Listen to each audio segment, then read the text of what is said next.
Segunda-feira, dia 30 de setembro de 2024. Sejam todos muito bem-vindos, meus amigos, a mais um vídeo do canal Terra Brasilis News.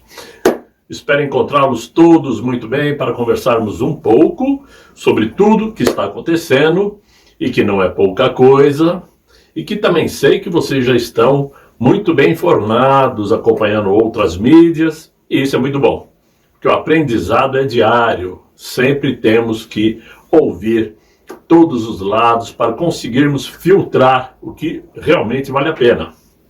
Por quê? Porque é muito comum na política brasileira, ou quase um vício, eu diria, o parlamentar, por exemplo, ou um candidato ao cargo político, dizer que está dotado do espírito público e que, como patriota, quer trabalhar para resolver os problemas brasileiros. Essa é uma cantiga antiga, todos usam, até porque é de praxe, né? Mas quantos realmente estão dispostos a entrar nessa vida só por patriotismo? Porque todos vão concordar comigo de que é muito atraente a vida política, né? Salários bons, mordomias, status.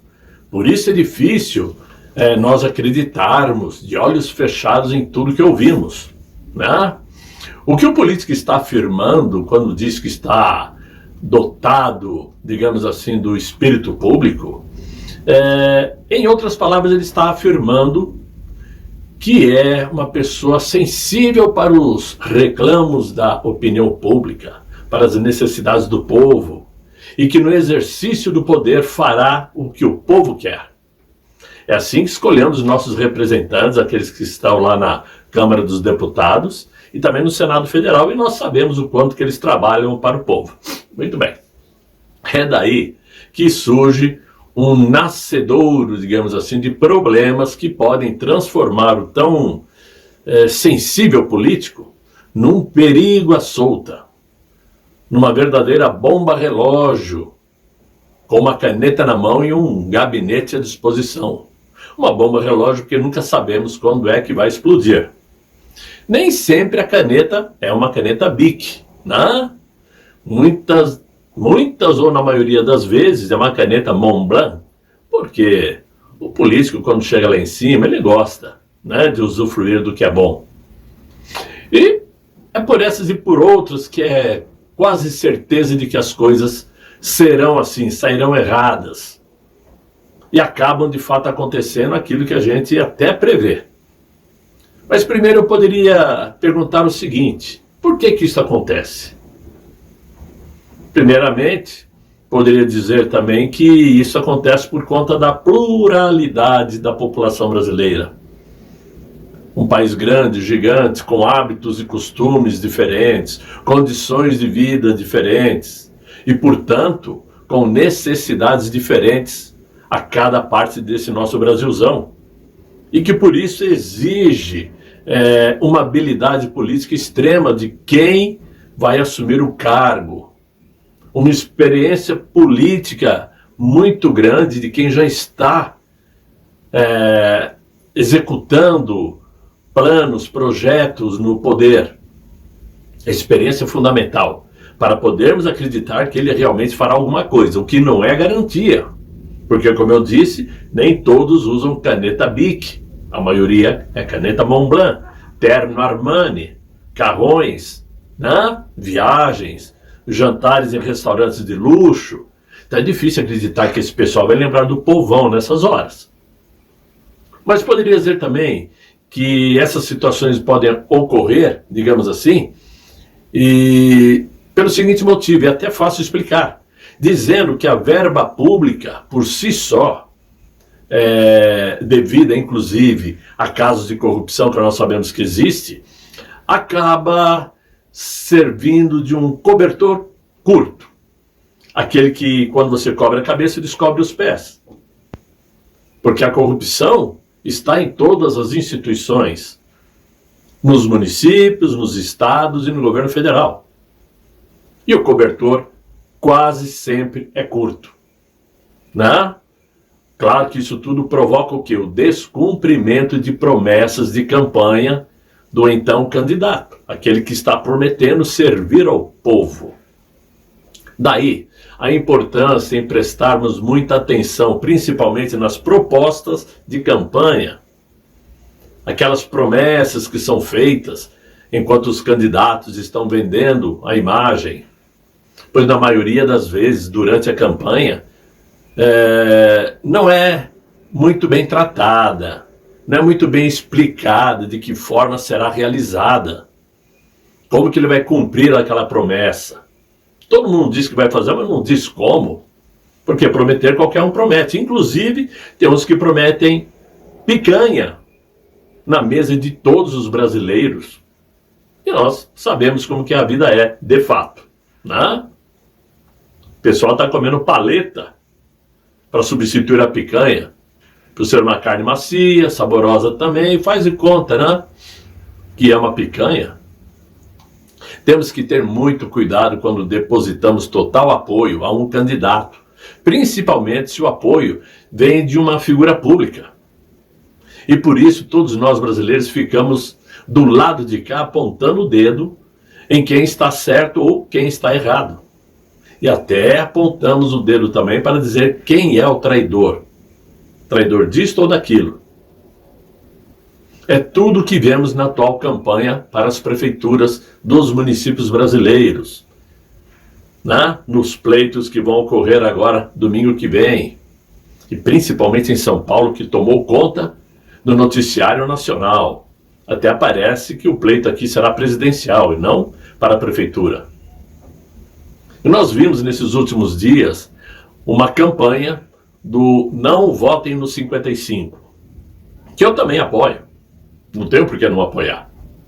Porém, temos que ter o bom senso para justificar os motivos, pois a campanha, em tese, seria para forçar os senadores do PSD a assinarem aquele tal impeachment que faltam 5 assinaturas, e que com certeza será, se preenchido as assinaturas, será engavetado pelo Rodrigo Pacheco. Disso vocês não têm a menor dúvida.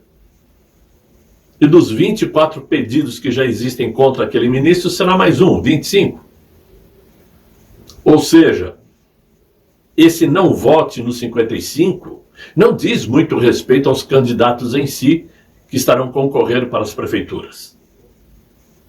O deputado federal Nicolas Ferreira, por exemplo, um dos que começaram a ajudar, junto com Gustavo Gaia, a difundir a campanha do não vote no 55, está apoiando o Thiago Amaral, do PSD, para a prefeitura da belíssima cidade de Londrina.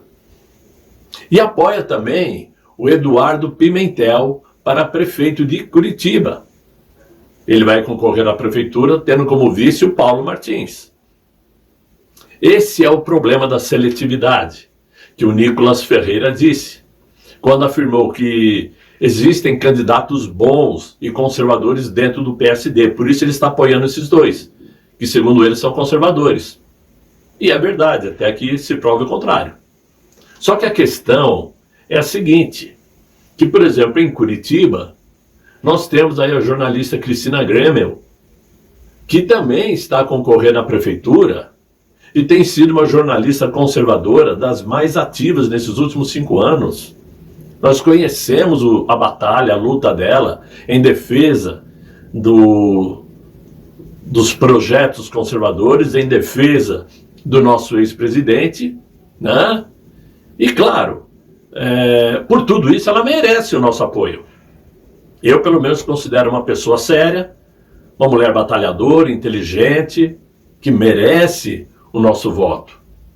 Mas nesse caso o Nicolas Ferreira está apoiando o outro. Então essa seletividade acaba às vezes dificultando. Por isso seria bom até que o Nicolas Ferreira também gravasse um vídeo junto com a Cristina Gremel. Não seria justo. Mas aí fica difícil, né? Ou apoia um ou apoia outro. Penso que ela faz muito mais jus ao cargo do que o Eduardo Pimentel. Porém, a opinião do Nicolas Ferreira a gente tem que respeitar. Cada um tem o direito de fazer suas escolhas, senão onde está a tal democracia que nós defendemos? Porque eles não defendem democracia nenhuma. Eles que eu digo, vocês sabem quem é. Não? Eu não estou negando que é sempre bom podermos separar o joio do trigo. Claro, existe gente boa em todos os lugares e gente ruim em todos os lugares, né? Como nos casos desses dois candidatos apoiados pelo Nicolas Ferreiras, que se dizem conservadores. Mas digo que muitas vezes uma campanha para querer somar acaba também dividindo e colocando dúvidas na cabeça das pessoas. Pois existem candidatos, inclusive no PSD, que assinaram o tal pedido do impeachment. Como o tal Lucas Barreto, que não é conservador, ele é do Amapá. O Vanderlan Cardoso, que é de Goiás, que é do PSD. O Jorge Cajuru, PSDB de Minas, ele é vice-líder do atual governo. O Nelsinho Trade, que é PSD do Mato Grosso do Sul, que é primo do rei da ciência, Luiz Henrique Mandetta, né? Aquele médico de botar gesso. E olha que esse Cajuru, esse Nelsinho Trade, que eu saiba, não valem né? Ou seja, deixa pra lá. Não valem nada. Mas eles assinaram, né? Isso não significa que eles sejam conservadores. Muito pelo contrário. Muito pelo contrário. Ou seja, assinaram por quê? Por qual motivo? Essa é a pergunta que eu faço. Então, a gente não pode cair na lábia. Ah, o Cajuru assinou, então ele é conservador, né? Legal. A gente sabe que não é. O Trade, carregado de problemas de corrupção lá no Mato Grosso, junto com o Mandetta, também não é conservador. Mas assinaram. Então, esta briga de quem assina e quem não assina não deveria entrar na pauta da disputa às prefeituras. Por quê? Todo mundo tem o direito de escolher o seu candidato. E para isto, sempre é fundamental que nós procuremos saber da vida de cada um. Porque coisa boa sempre tem, né? Dessa vez, estamos vivendo uma situação em São Paulo, como eu costumo dizer, que me deixa, ao menos, numa verdadeira sinuca de bico. E me coloco aqui no singular dessas escolhas, porque acredito que cada um dos paulistas, não, melhor dizendo, cada um dos paulistanos, terão o direito de fazer suas escolhas. E se sentirão aí seguros ao escolher o candidato A, B, ou C, ou D, ou E. Porque a ideia é essa, democracia. Mas não podemos nos deixar levar por propagandas, por discursos carregados de promessas, sem que o candidato explique como vai executar. Um porque tem cara de bonzinho, de justo, de santo. O outro porque se coloca como esperto, eu faço, eu sou, eu aconteço. O outro porque é mentiroso, contumaz. Ou seja, tem de tudo. Eu poderia fazer um vídeo mostrando diversas contradições de todos os candidatos que estão disputando a Prefeitura de São Paulo. Pois todos são santos do pau oco. Todos já prometeram determinadas coisas e não cumpriram. Todos já mentiram. Todos já disseram coisas que podem ser desmentidas por reportagens ou por vídeos. Portanto, é uma sinuca de bico. Né? Então, a única certeza que eu tenho, pelo menos com relação à cidade de São Paulo, é que Guilherme Boulos não pode entrar de jeito nenhum. De resto, salve-se quem puder. Essa é a verdade. É muito complicado, meus irmãos. Meus irmãos? Não sou pastor também, né? Meus amigos. Senão vamos exagerar aqui na dose.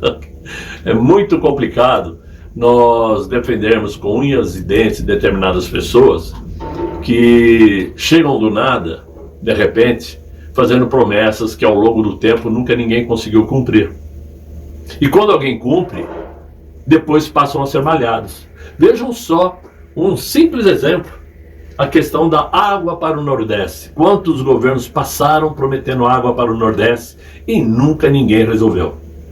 O nosso ex-presidente, o mito, chegou e fez o que tinha que ser feito. Começar aí um trabalho meia boca num governo de esquerda. Ele veio, pegou, completou, entregou água para o Nordeste. Quando saiu e o outro entrou, fecharam lá né, os canais. A água parou de chegar em várias cidades. Porque é o modus operandi da esquerda, deixar o povo dependente de carros-pipa. Carros-pipa rende, né? Assim como tem grupos que mandam em linhas de ônibus, existem grupos que mandam nos carros-pipa. É uma máfia. Só que antes de serem eleitos, prometem o mundo e o fundo. E o povo, na ânsia de querer ver resolvido determinada situação, vai lá e apoia. Então é necessário a gente parar, ler as propostas de campanha de cada candidato, analisar se aquilo pode ser executado, se aquilo dá para ser feito. Não adianta prometer construir o maior prédio do Brasil em São Paulo se não existe verba para isso. Não adianta prometer fazer isso, fazer aquilo outro, se já esteve lá durante um tempo e não fez. E principalmente os outsiders que chegam do nada, se colocam candidatos à prefeitura da maior cidade da América Latina, prometendo fazer aquilo que ninguém fez até hoje. Para você confiar nisso, você tem que ler as propostas, saber como ele vai executar, como ele vai fazer, de que jeito vai ser feito, com quem vai se unir para fazer. E isso justifica muitas escolhas que às vezes são feitas e desagradam a todos nós. Então, temos que ficar espertos, meus amigos. Domingo está aí.